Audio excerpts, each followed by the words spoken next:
గోవులను చట్టానికి విరుద్ధంగా గోవ వధశాలకు తరలిస్తున్న సందర్భంలో అనేక సంవత్సరాలుగా గోవులను రక్షించేటువంటి ఒక ధర్మ కార్యం కోసం నిరంతరం పాటుపడుతున్నటువంటి బజరంగ్ దళ్ కార్యకర్త సోను సింగ్ ప్రశాంత్ సింగ్ పై ఎంఐఎం పార్టీ గుండాలు కాల్పులు జరపడాన్ని మేము తీవ్రంగా ఖండిస్తున్నాం. ఇది ఒక దుర్మార్గమైన చర్య.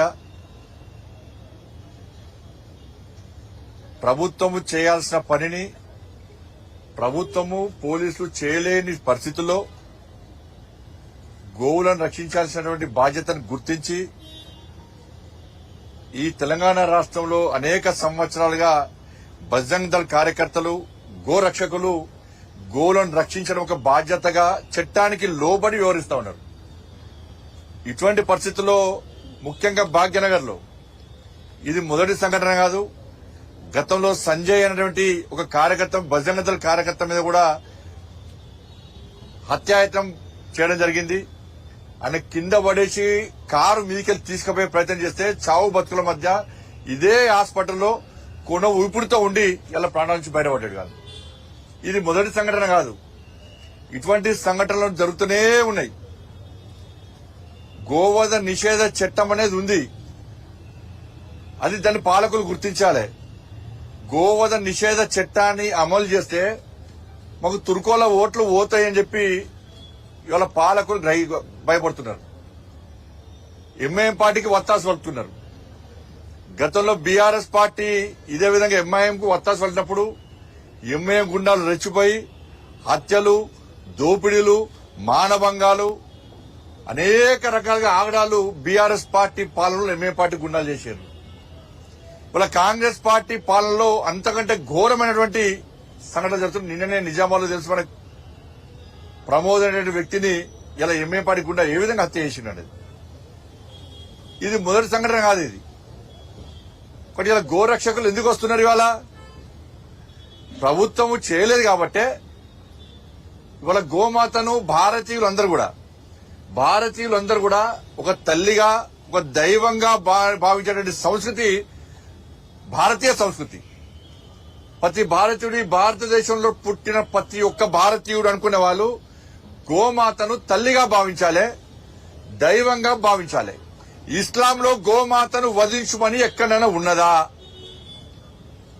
నిజంగా మీరు భారతీయులైతే గోమాతను తల్లిగా భావించండి. లేకుంటే మీ తల్లిని కూడా మీరు నరుక్కుంటారంటే దానికి ఏం చేయలేము మేము. అటువంటి నీచపు ఆలోచన ఇస్లాంలో ఉందా చెప్పండి. బీఫ్ తింటే మజా ఉంటుందని చెప్పి ప్రసంగాలు చేసేటువంటి ఫాల్తుగా ఉన్నప్పుడు సమాజం గిట్టే ఉంటుంది. ఇలా మళ్ళీ చెప్తున్నా నేను, ఇస్లాంలో గోవును వధించమని లేదు, గోవును తల్లిగా భావించమని చెప్పి భారతీయ సనాతన ధర్మం చెప్తున్నది. మీరు ఇదే గోమాతను ఈ విధంగా వధిస్తే మీ తల్లిని మీరు నరుక్కున్నట్టే. అట్లా నరుక్కోవడానికి సిద్ధమైతే మీ ఇష్టం, అది మీ కర్మ, మీ విజ్ఞత వదిలేస్తున్నాం. అది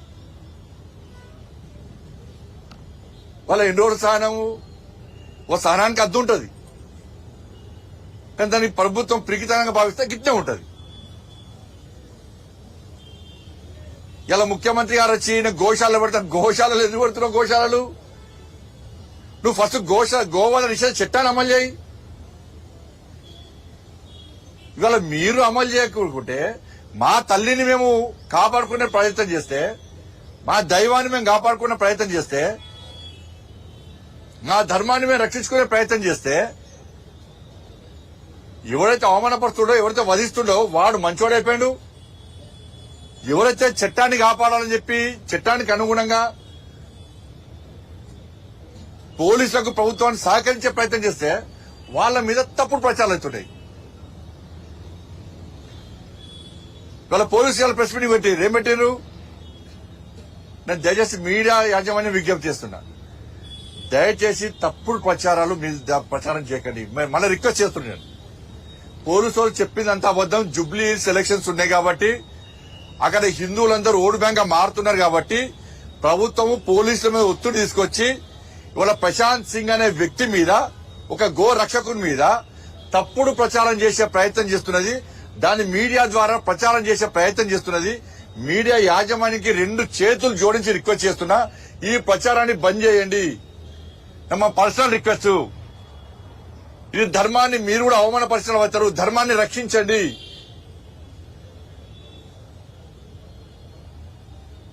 ఇలా సోను సింగ్ అనే వ్యక్తి 5 లక్షల కోసం ఆలోచించబడితే ఇలా పోలీసు వాళ్ళు అంటున్నారు, ఏమంటున్నారు? సోను సింగ్ వల్ల ₹1 కోటి నష్టం జరిగిందట ఆ ఫాల్తిగానికి. అంటే ₹1 కోటి వరకు దందా చేస్తుంటే పోలీసులు ఏం చేస్తారు? ఇవాళ ₹1 కోటి దందా నష్టం చేస్తారు. పక్క నష్టం ఏంది? ఈ పంత మరదంతరాలు. వ్యాపారానికి నష్టం వచ్చిందని పోలీసులు భావిస్తున్నారు. కానీ మనిషిని చంపి బుల్లెట్ ఎక్కడి నుంచి వచ్చింది? రివాల్వర్ ఎక్కడి నుంచి వచ్చింది? రివాల్వర్లు పెట్టి ₹1 కోటి దందా చేస్తున్నప్పుడు కూడా పోలీసుల చెక్ పోస్టులు ఏమైనాయి? పోలీసులు ఎందుకు పట్టించుకుంటలేరు? రివాల్వర్లు ఎక్కడి నుంచి వచ్చినాయి? నువ్వు రివాల్వర్ గురించి మాట్లాడు, కాల్పులు జరిపిన దాని గురించి మాట్లాడు. దాని గురించి మాట్లాడకుండా 5 లక్షలు డిమాండ్ చేసిందట, ₹1 కోటి దందా నష్టం చేసిందట, అందుకే కాల్పులు జరిపినట. అంటే నిందితులు సమర్థిస్తున్నారు వీళ్ళు. ఇలా మీ బతికెందుకే ప్రభుత్వం?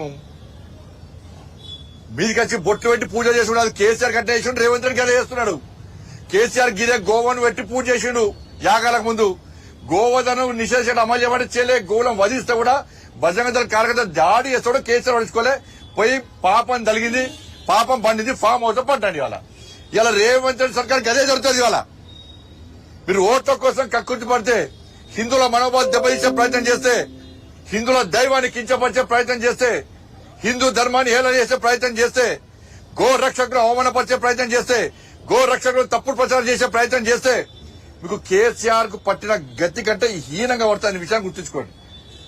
అందుకే రోజుకో మంత్రి కొట్టాడుతున్నారు, ఓలు తిట్టుకుంటున్నారు. ప్రభుత్వం ఉంటుందా పోతుందా అనే పరిస్థితి వచ్చిందంటే గిదే పాపం తెలుతుంది. పాపం గిదే వెళ్తుంది. రాజకీయాలు చేసుకొని మీరు బయట చేసుకొని రాజకీయాలు తిట్టుకోరు, అదే విషయం. కానీ దైవానికి సంబంధించి ఒక గో రక్షకుడు పాపం ప్రాణాలు తెగించి కొట్టాడుతుంటే 5 లక్షల కోసం వచ్చిండు, ₹1 కోటి నష్టం చేసిండు, అయితే రివాల్వర్తో కాల్స్తారు. మేము పట్టుకున్నామంటున్నారు. మీరు పట్టుకోకుంటే మేము పట్టుకుంటాం. మీరు పట్టుకోకుంటే 24 గంటల లోపల మా వాళ్ళు పట్టుకోవడానికి రెడీ అయ్యారు. 24 గంటల లోపల మీరు పట్టుకోకుంటే పోలీసు వాళ్ళు మేము పట్టుకున్నాం 24 గంటల లోపల అనుకుంటున్నారు. మీరు ప్రశాంతంగా పట్టుకున్నారు. మా వాళ్ళు రెడీ అయ్యారు. ఎట్లా పట్టుకోవాలన్నా ఏ విధంగా గుణపాఠం చెప్పాలో మేము రెడీ అయ్యాం. మా వాళ్ళు రెడీ అయ్యారు. మేము చేతులు ముడుచుకొని కూర్చోలే. ఈ ప్రభుత్వం ఏమైనా నమ్మకం లేదు మాకు. ఇవాళ ఎంతమంది కార్యకర్తలు ఉసురు పోసుకుంటారు మీరు? ఎంతమంది కార్యకర్తలు దాడులు చేస్తారు? మా సహనానికి అడ్డు ఉంటుంది. సహనాన్ని పిరికితనంగా భావిస్తే ఇవాళ మీరు పట్టుకోకుంటే రేపు చూపెట్టేటోళ్ళం. మేము పట్టుకొని ఏం చేస్తామో చూపెట్టేవాళ్ళం. హోమ్ మినిస్టర్ గా మారుతారండి నేను. హోమ్ మినిస్టర్ అయినా ఇంత బాధ చెప్తున్నాం అంటే ఇలా ఎంత ధర్మాన్ని ఏలనేసే విధంగా, ఒక ధర్మ రక్షకులు అవమానపరిచే విధంగా మీడియా మాధ్యమాల ద్వారా ప్రెస్ మీట్ పెట్టి పోలీసులు చెప్తున్నారంటే రివాల్వర్ ఎక్కడి నుంచి వచ్చింది? పోలీసుల శాతకాంతన వల్ల వచ్చింది. ఇంకెంతమంది రివాల్వర్ ఉన్నాయి? రివాల్వర్ గోరక్షకులకు ఇవ్వాలి మీరు పోలీస్ సెక్యూరిటీ. కానీ గోవులను వధించుకొని గోవుల పేరుతో దందా చేస్తుంది రివాల్వర్ ఉందంటే ప్రభుత్వం ఏ విధంగా పెంచి పోషిస్తున్నది, పోలీసులు ఏ విధంగా పెంచి పోషిస్తున్నారో దాని గురించి ఆలోచించండి. అలా తెలంగాణ రాష్ట్రంలో శాంతి భద్రతలు క్షీణించడానికి ఈ మధ్య జరుగుతున్న సంఘటనలే నిలువెత్తు నిదర్శనము. ఇవాళ ప్రశాంతంగా డీజీపీ గారికి వినతి పత్రం ఇద్దాం వస్తుంటే మా రాష్ట్ర అధ్యక్షుడు రామచంద్ర గౌడ్తో పాటు వందలాది మంది కార్యకర్తలు అరెస్ట్ చేసి అలా లోపడిస్తున్నారు. ఏం లేదన్నా పోయిన మీకలో పోయి అటెండ్ అయిపోయింది హిందువుల పరిస్థితి తెలంగాణ రాష్ట్రంలో. కేసీఆర్ అప్పుడు గిదే చేసిండు, రేవంత్ రెడ్డి అరెస్ట్గా గదే చేస్తున్నాడు. ఈ ప్రజలేమో మేము చెప్తే ఏం లేదా? మీరు ఇలా ప్రజలు ఆలోచించాలి. ఇలా సమాజం, హిందూ సమాజం ఆలోచించాలి. మేము చెప్పిన విజ్ఞప్తులను మీరు విస్మరించిన కనుకనే ఇవాళ తెలంగాణ రాష్ట్రంలో గోవధ నిషేధంగా జరిగింది. గోవధ యథేచ్ఛగా జరుగుతున్నది. ఇష్టపడదామా చెప్పండి. ఇలా మా కార్యకర్త ఇలా చావు బతుకు మధ్య కొట్లాడుతున్నాడు. ఆయన బతుకుతాడా సస్తాడా తెలియదు. ఆయనే ఒక వాల్మీకి కుటుంబం, పేద కుటుంబం, గుడిసెలుంటాడు. ఆయనే తిండికి లేదాయనకు. అలా భార్య పిల్లలకు వాళ్ళ అమ్మ చెల్లి బట్టలు లేవు, వేసుకోవడానికి బట్టలు లేవు, కాళ్ళకు చెప్పులు లేవు, చినిగిన బట్టలు వేసుకొని తిరుగుతున్నారు. ఈయనట 5 లక్షలు అడిగిండట. ప్రశాంత్ సింగ్ అనే వ్యక్తి ఇవాళ గోరక్షకుడు కాదు, అనేక సంవత్సరాలుగా బజరంగ దళ్ కార్యకర్తగా గోరక్షణ చేస్తున్నాడు. ఎన్ని లక్షలు సంపాదించాడు మరి ప్రశాంత్ సింగ్? ఎన్ని బిల్డింగ్లు అనుకున్నాడు? ఎన్ని బట్టలు కొనుక్కున్నాడు? బట్టలు లేకుండా, తిండి తిప్పలు లేకుండా పేద కుటుంబంలో వ్యక్తి గోరక్ష కోసం తాపత్రయంతో ఆవేదనతో బాధపడి గోరక్షణ చేస్తుంటే పోలీసు వాళ్ళు ప్రెస్ మీటింగ్ పెట్టి ఇలా గోరక్షకుని బాధన చేసి హిందువుల మనోభావం దెబ్బతీసేందుకు పోలీస్ వ్యవస్థ వహిస్తే చాలా ఘోరం. నేను వెంటనే చెప్తున్నా ముఖ్యమంత్రి గారికి, ఎవరైతే ఇలా ప్రెస్ మీటింగ్ పెట్టి ఇష్యూని డైవర్ట్ చేసే ప్రయత్నం చేస్తారో ఆ పోలీస్ అధికారుల మీద మీరు చర్యలు తీసుకోకుంటే ఏ విధంగా ఇలా మేము చేస్తాం. మీరు తమాషా అనుకుంటారు ఏది? ప్రభుత్వం ఇలా ఉంటుంది బిక్తుంది. ఈ ప్రభుత్వాలకు భయపడేటువంటి వ్యక్తులం కాదు మేము. జుబ్లీస్ ఎన్నికలు ఉన్నాయని చెప్పి హిందువులందరూ ఓటు బ్యాంక్ మారుతారని చెప్పి ఒక వర్గం ఓట్ల కోసం మీరు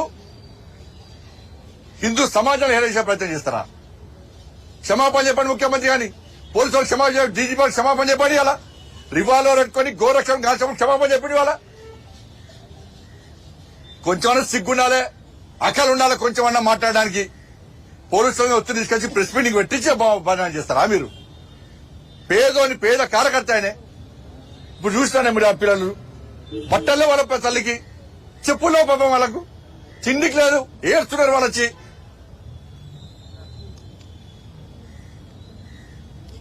దోసుకొని వాళ్ళు దోసుకున్నారు, వీళ్ళు దోసుకున్నారు. కాబట్టి మళ్ళీ నేను హెచ్చరిస్తున్న ప్రభుత్వాన్ని, తప్పుడు ప్రచారం బంద్ చేయండి. మీరు ప్రభుత్వం వెంటనే పోలీసు వాళ్ళు వాళ్ళ వ్యాఖ్యలు వెనక తీసుకోవాలి. మీరు క్రియేట్ చేసి వీళ్ళతో వాళ్ళతో స్టేట్మెంట్ ఇప్పిస్తే హిందూ సమాజం నమ్మదు.